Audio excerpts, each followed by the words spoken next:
আসসালামু আলাইকুম ওয়ারাহমাতুল্লাহি ওয়াবারাকাতুহু। প্রিয় দর্শক, এক শান্ত ও সবুজ উপত্যকায় বাস করত এক যুবক, নাম তার বিলাল। সে ছিল অত্যন্ত সৎ, পরিশ্রমী এবং আল্লাভীরু। তার জীবনে চাহিদা ছিল খুব কম, আর আল্লাহর প্রতি কৃতজ্ঞতা ছিল অসীম। প্রতিদিন 5 ওয়াক্ত নামাজ আদায় করে সে আল্লাহর কাছে শুকরিয়া জানাত এবং তার ঈমানকে আরও মজবুত করার জন্য দোয়া করত। কিন্তু মহান আল্লাহ মাঝে মাঝে তার প্রিয় বান্দাদের কঠিন পরীক্ষার মাধ্যমে যাচাই করেন। সেই বছর উপত্যকায় নেমে এলো এক ভয়াবহ দুর্যোগ। টানা কয়েক মাস ধরে এক ফোঁটাও বৃষ্টি হলো না। মাঠঘাট শুকিয়ে চৌচির হয়ে গেল, নদী নালা শুকিয়ে পরিণত হল ধূসর বালুচরে। বিলালের জমিও এর ব্যতিক্রম ছিল না। তার সযত্নে বোনা ফসলের চারাগুলো পানির অভাবে হলুদ হয়ে ধীরে ধীরে মরে যেতে লাগল। বিলাল প্রতিদিন সকালে উঠে আকাশের দিকে তাকিয়ে থাকত এক টুকরো কালো মেঘের আশায়, কিন্তু আকাশ থাকত নির্মেঘ ও পরিষ্কার। সে গভীর রাতে উঠে তাহাজ্জুদের নামাজে দাঁড়িয়ে আল্লাহর কাছে দুহাত তুলে কাঁদত। হে আমার রব, তুমিই তো একমাত্র রিজিক দাতা, তুমিই পারো এই কঠিন অবস্থা থেকে আমাদের মুক্তি দিতে। আমার উপর রহম করো হে আল্লাহ। গ্রামের অন্য কৃষকরা হতাশ হয়ে হাল ছেড়ে দিয়েছিল। কেউ কেউ এলাকা ছেড়ে অন্য কোথাও চলে যাওয়ার কথাও ভাবছিল। তারা বিলালকে এসে বলতো, বিলাল, আর কতদিন অপেক্ষা করবে? দেখছো না সব শেষ হয়ে যাচ্ছে। চলো আমরাও অন্য কোথাও যাই, যেখানে অন্তত দুবেলা খাবারের নিশ্চয়তা থাকবে। বিলাল তাদের কথা শুনত আর শান্তভাবে হাসত। সে বলতো, ভাই, আমি আমার রবের উপর ভরসা রাখি। তিনি নিশ্চয়ই আমাদের জন্য উত্তম কিছু পরিকল্পনা করে রেখেছেন। আমি এই মাটি ছেড়ে কোথাও যাব না। আমার বিশ্বাস, আল্লাহ তার বান্দাকে কখনো নিরাশ করেন না।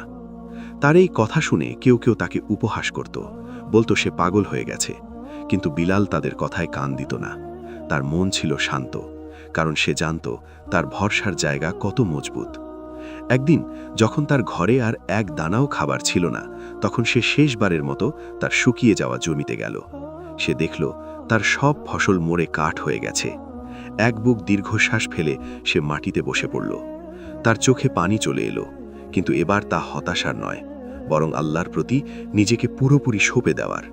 সে মনে মনে বলল, হে আল্লাহ, আমি আমার সবটুকু চেষ্টা করেছি, এখন যা হবে তা তোমারই ইচ্ছা।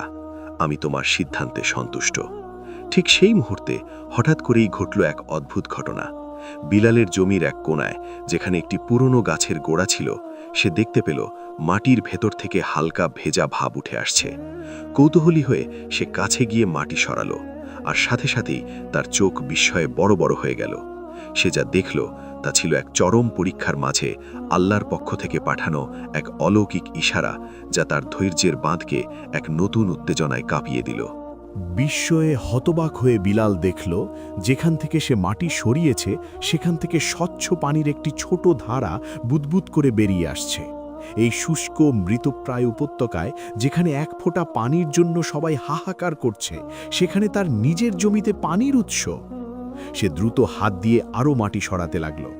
যতই সে মাটি সরাচ্ছিল, পানির ধারাটি ততই শক্তিশালী হচ্ছিল। কিছুক্ষণের মধ্যেই ছোট একটি ঝর্ণার মতো পানি বইতে শুরু করল। বিলালের চোখ দিয়ে অঝরে পানি পড়তে লাগল। সে মাটিতে সিজদায় লুটিয়ে পড়ল এবং কাঁদতে কাঁদতে বলতে লাগল, আলহামদুলিল্লাহ, হে আমার রব, তুমি সত্যিই তোমার বান্দার দোয়া শোনো, তুমি মহান, তুমিই একমাত্র সাহায্যকারী। তার মনে হলো এই পানি শুধু তার তৃষ্ণা মেটানোর জন্য নয়, বরং এটি ছিল তার অটল বিশ্বাসের পুরস্কার, তার ধৈর্যের ফল। সে উঠে দাঁড়িয়ে প্রাণ ভরে সেই পানি পান করল। বহুদিন পর এমন মিষ্টি ও ঠান্ডা পানি তার গলা দিয়ে নামতেই যেন তার শরীরের সমস্ত ক্লান্তি দূর হয়ে গেল। সে তার ছোট্ট মাটির পাত্রটি ভরে নিয়ে কুঁড়ে ঘরের দিকে ফিরে গেল। তার মনে হচ্ছিল যেন সে নতুন জীবন পেয়েছে। পরদিন সকাল থেকে বিলাল এক নতুন উদ্যমে কাজে লেগে গেল। সে একটি ছোট নালা তৈরি করে ঝর্ণার পানি তার শুকিয়ে যাওয়া জমিতে পৌঁছে দেওয়ার ব্যবস্থা করল। গ্রামের লোকেরা যখন দেখল বিলাল তার মৃত জমিতে কাজ করছে, তখন তারা অবাক হল। কেউ কেউ তাকে নিয়ে হাসাহাসি করতে লাগল। একজন বয়স্ক লোক এগিয়ে এসে বলল, বিলাল, কি করছো তুমি? এই মরা জমিতে পানি কোথায় পাবে? বৃথা পরিশ্রম করে নিজেকে আর কষ্ট দিও না। বিলাল শান্তভাবে বলল, চাচা, আমার আল্লাহ আমার জন্য ব্যবস্থা করে দিয়েছেন। লোকটি কৌতূহলী হয়ে তার সাথে জমির দিকে এগিয়ে গেল। যখন সে দেখল বিলালের জমির এক কোণা থেকে সত্যিই পানি বের হচ্ছে এবং সেই পানি দিয়ে সে তার জমিতে সেচ দিচ্ছে, তখন তার চোখ ছানাবড়া হয়ে গেল। সে দৌড়ে গ্রামে ফিরে গিয়ে সবাইকে এই অবিশ্বাস্য খবর দিল। খবর শুনে গ্রামের মানুষজন বিলালের জমিতে ভিড় জমালো। তারা নিজেদের চোখে এই অলৌকিক ঘটনা দেখে অবাক হয়ে গেল। যারা বিলালকে পাগল বলে উপহাস করেছিল তারা লজ্জায় মাথা নিচু করে ফেলল। তারা বুঝতে পারল এটা বিলালের ঈমান এবং আল্লাহর উপর তার অটল ভরসার ফল। গ্রামের মোড়ল এগিয়ে এসে বিলালকে বলল, বিলাল, আমরা তোমার ধৈর্যের পরীক্ষা নিতে গিয়ে ভুল করেছি। আমরা হতাশ হয়ে পড়েছিলাম, কিন্তু তুমি আল্লাহর উপর বিশ্বাস হারাওনি। তোমার এই পানি শুধু তোমার জন্য নয়, এটা পুরো গ্রামের জন্য আল্লাহর রহমত। তুমি কি আমাদের এই পানি ব্যবহার করার অনুমতি দেবে? বিলাল বিন্দুমাত্র দ্বিধা না করে বলল, অবশ্যই, এই পানি আমার একার নয়, এটা আমাদের সবার জন্য আল্লাহর পক্ষ থেকে উপহার। আমরা সবাই মিলে এই পানি ব্যবহার করব এবং আবার আমাদের জমিতে ফসল ফলাবো। বিলালের উদারতায় গ্রামের সবাই মুগ্ধ হল। তারা সবাই মিলে কাজে লেগে গেল। ঝর্ণার পানি দিয়ে তারা নিজ নিজ জমিতে সেচ দেওয়া শুরু করল। অল্প কিছুদিনের মধ্যেই উপত্যকার চেহারা বদলাতে শুরু করল। শুকিয়ে যাওয়া মাটি আবার নরম হল, আর কৃষকদের মুখে ফুটে উঠল নতুন আশার আলো। কিন্তু শয়তান কি কখনো মানুষের ভালো সহ্য করতে পারে? গ্রামের এক কোণায় বাস করত এক ধনী, লোভী ও হিংসুটে লোক, নাম তার কাসেম। তার অনেক জমি ও সম্পদ ছিল, কিন্তু তার মনে কোনো শান্তি ছিল না। সে সব সময় অন্যের ভালো দেখে হিংসায় জ্বলে পড়ে যেত। যখন সে শুনল যে বিলালের জমিতে পানির উৎস পাওয়া গেছে এবং সেই পানি দিয়ে পুরো গ্রামের মানুষ উপকৃত হচ্ছে, তখন তার মনে হিংসার আগুন জ্বলে উঠল। কাসেম ভাবতে লাগল, একটা সাধারণ ছেলে যার কিছুই ছিল না, সে আজ গ্রামের সবার চোখে নায়ক হয়ে গেল, আর আমি এত সম্পদের মালিক হয়েও কারো চোখে পড়ছি না। এই ঝর্ণা আমার জমিতে হতে পারত, এই সম্মান আমার প্রাপ্য ছিল। এই হিংসা থেকেই তার মনে এক ভয়ঙ্কর ষড়যন্ত্রের জন্ম নিল। সে ঠিক করল, যেভাবেই হোক এই ঝর্ণার দখল তাকে নিতেই হবে। সে বিলালের জীবনকে আবার অন্ধকারে ঠেলে দেওয়ার জন্য এক গভীর চক্রান্ত আঁটতে শুরু করল, যা ছিল বিলালের জন্য ঈমানের আরও এক কঠিন পরীক্ষার পূর্বাভাস। উপত্যকার সবার জীবন যখন ধীরে ধীরে স্বাভাবিক হয়ে আসছিল, কৃষকদের মুখে হাসি ফুটেছিল, ঠিক তখনই কাসেমের মনে হিংসার আগুন দাউ দাউ করে জ্বলে উঠল। সে কিছুতেই মেনে নিতে পারছিল না যে বিলালের মতো এক সাধারণ যুবক গ্রামের মানুষের কাছে এত সম্মান পাচ্ছে। তার লোভী মন তাকে বোঝাতে লাগল ওই ঝর্ণার মালিকানা তারই হওয়া উচিত। একদিন গভীর রাতে কাসেম তার বিশ্বস্ত কয়েকজন লোককে ডেকে পাঠাল। লোকগুলো ছিল নিষ্ঠুর এবং টাকার জন্য যে কোনো কাজ করতে পারত। কাসেম তাদের সামনে তার ঘৃণ্য পরিকল্পনা তুলে ধরল। শোনো, বিলালের ওই ঝর্ণা আমার চাই, কিন্তু সরাসরি দখল করতে গেলে গ্রামের মানুষ আমার বিরুদ্ধে চলে যাবে। তাই আমাদের এমন কিছু করতে হবে যাতে বিলাল নিজেই এই গ্রাম ছেড়ে পালাতে বাধ্য হয়, অথবা সবাই তাকে ঘৃণা করতে শুরু করে। তাদের সর্দার জিজ্ঞেস করল, হুজুর, কি করতে হবে আমাদের? কাসেম বলল, আমরা বিলালের উপর চুরির অপবাদ দেব, এমন এক চুরি যা গ্রামের মানুষ কখনো ক্ষমা করবে না। পরিকল্পনা অনুযায়ী কাসেম তার নিজের কোষাগার থেকে সবচেয়ে মূল্যবান একটি স্বর্ণের হার চুরি করে লুকিয়ে ফেলল।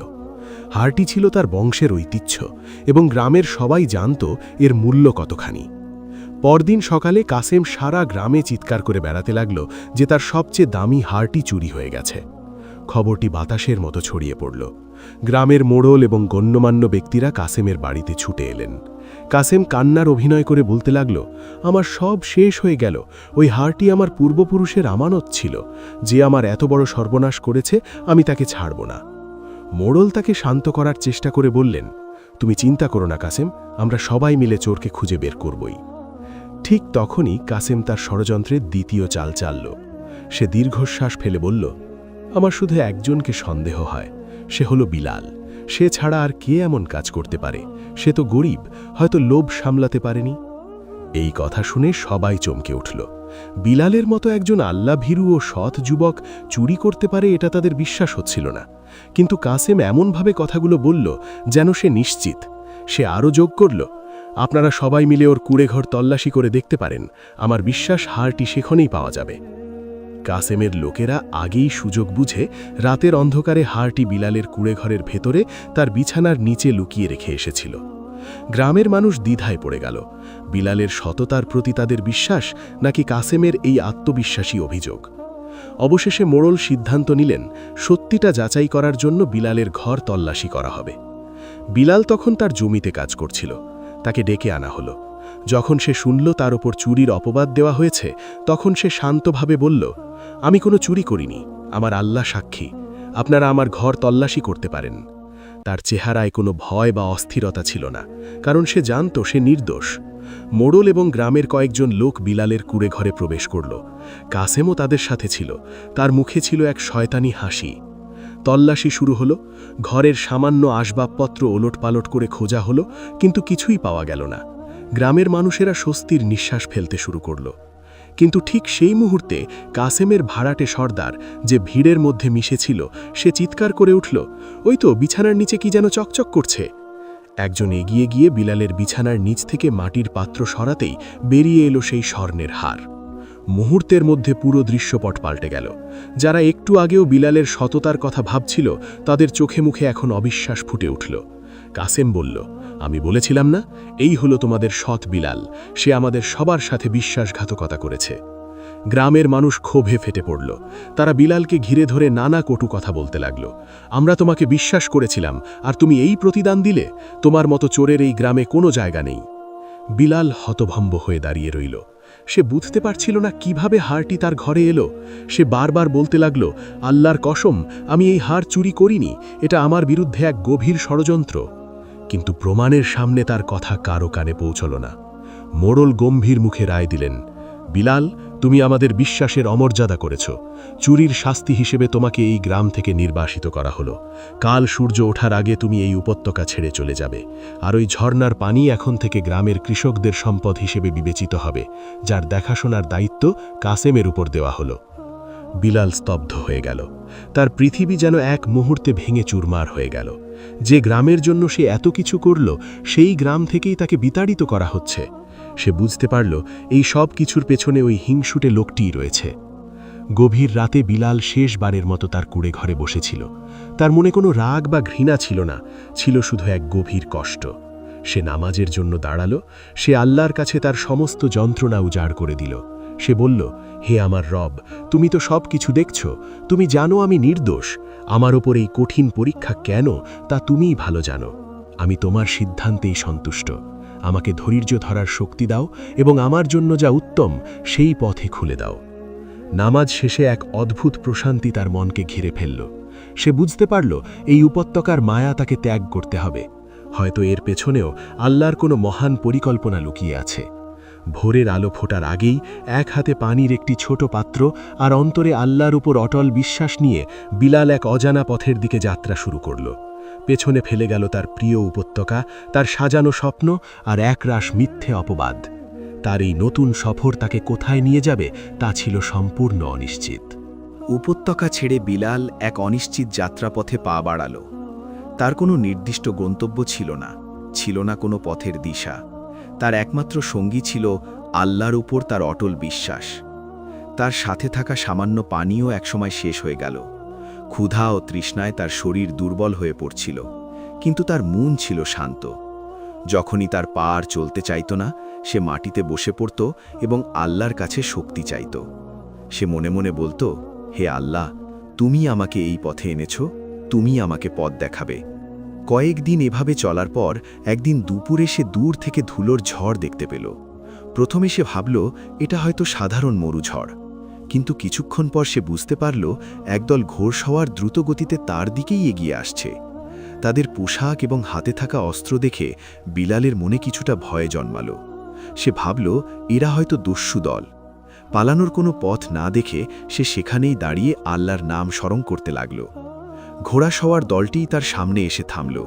তাদের নেতা ঘোড়া থেকে নেমে বিলালের দিকে এগিয়ে এলেন। তার চোখে ছিল তীক্ষ্ণ দৃষ্টি। তিনি রুক্ষ গলায় জিজ্ঞেস করলেন, কে তুমি? এই জনশূন্য প্রান্তরে একা একা কি করছ? বিলাল শান্তভাবে উত্তর দিল, আমার নাম বিলাল, আমি একজন মুসাফির।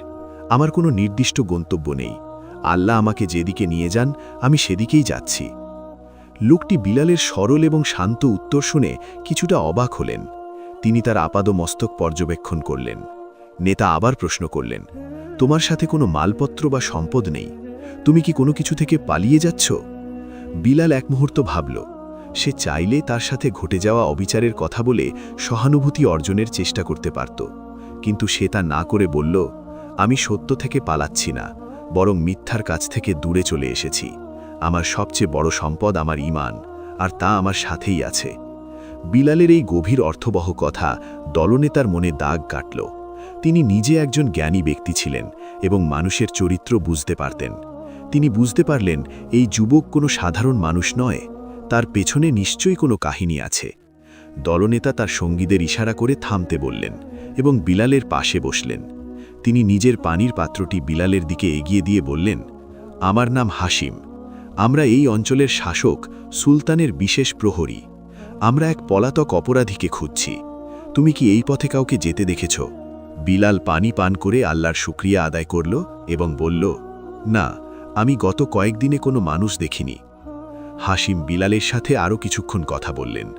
বিলালের জ্ঞান, তার বিনয় এবং আল্লাহর প্রতি তার গভীর বিশ্বাস হাসিমকে মুগ্ধ করল।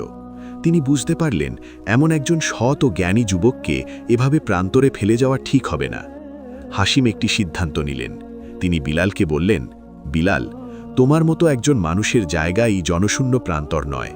তুমি যদি রাজি থাকো তবে আমাদের সাথে আমাদের রাজধানীতে চলতে পারো। সেখানে তুমি অন্তত নিরাপদে থাকতে পারবে এবং নিজের যোগ্যতায় কোনো কাজ খুঁজে নিতে পারবে। বিলালের জন্য এটা ছিল আল্লাহর পক্ষ থেকে পাঠানো এক অপ্রত্যাশিত সাহায্য। সে কৃতজ্ঞতার সাথে রাজি হয়ে গেল। হাসিম তাকে তার নিজের ঘোড়ার পেছনে বসিয়ে নিলেন এবং তারা রাজধানীর দিকে রওনা হল। কয়েকদিনের দীর্ঘ যাত্রার পর তারা এক বিশাল ও সমৃদ্ধ নগরীতে পৌঁছল। উঁচু প্রাচীর দিয়ে ঘেরা সেই নগরীর বিশাল ফটক, সুন্দর রাস্তাঘাট এবং মানুষের কোলাহল দেখে বিলাল অবাক হয়ে গেল। তার ছোট্ট উপত্যকার জীবনের চেয়ে এ ছিল সম্পূর্ণ ভিন্ন এক জগৎ। হাসিম বিলালকে রাজদরবারের এক কোনায় একটি ছোট থাকার জায়গা করে দিলেন। তিনি তাকে বললেন, আপাতত তুমি এখানেই থাকো। আমি সুলতানের সাথে কথা বলে তোমার জন্য কোনো কাজের ব্যবস্থা করার চেষ্টা করব। বিলাল নতুন পরিবেশে নিজেকে মানিয়ে নেওয়ার চেষ্টা করতে লাগল। সে রাজদরবারের মসজিদে নিয়মিত নামাজ আদায় করত এবং বাকি সময় আল্লাহর ইবাদতে মশগুল থাকত। তার বিনম্র আচরণ, সততা এবং প্রখর জ্ঞান দরবারের অন্য কর্মচারীদের নজরে পড়ল। একদিন সুলতানের ব্যক্তিগত গ্রন্থাগারে কিছু পুরনো পুঁথি গোছানোর কাজ চলছিল। পুঁথিগুলো ছিল অত্যন্ত মূল্যবান এবং সেগুলো পাঠোদ্ধার করার জন্য জ্ঞানী লোকের প্রয়োজন ছিল। হাসিম এই সুযোগে সুলতানের কাছে বিলালের কথা বললেন।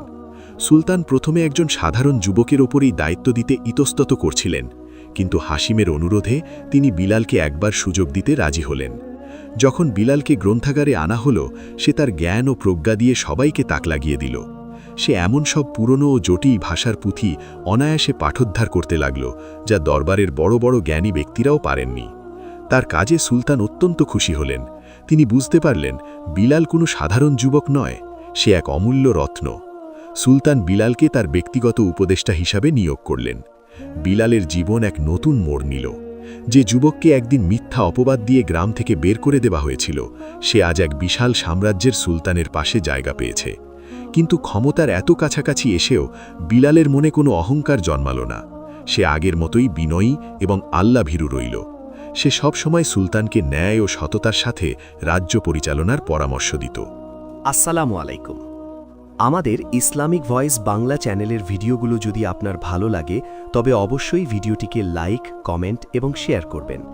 আর নতুন নতুন ইসলামিক গল্প, দাওয়া, নবীদের জীবনী ও শিক্ষামূলক ভিডিও পেতে আমাদের চ্যানেলটিকে সাবস্ক্রাইব করতে ভুলবেন না। আল্লাহ আমাদের সবাইকে হেদায়াত দান করুন এবং দুনিয়া ও আখেরাতে সফলতা দান করুন। আমিন।